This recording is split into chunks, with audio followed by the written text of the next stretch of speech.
आज रामनवमी होती. सर्वांसाठी आनंद, उत्साह असा काहीसा आजचा दिवस होता.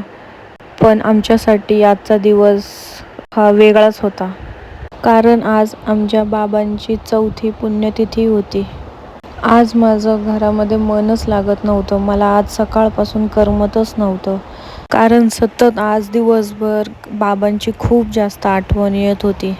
मन आणि डोकं शांतच होत नव्हतं.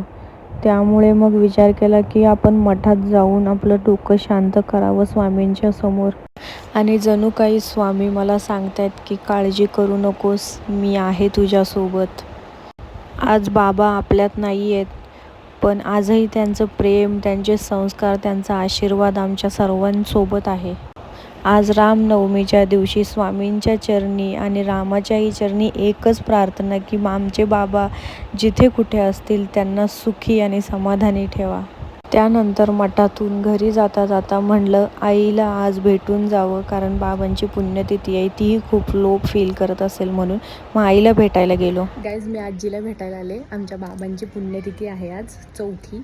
आज रामनवमी पण आहे आणि मी तिला भेटायला आले. आपण तिची रिॲक्शन बघू. तिला माहितीच नाही मी आले भेटायला म्हणून.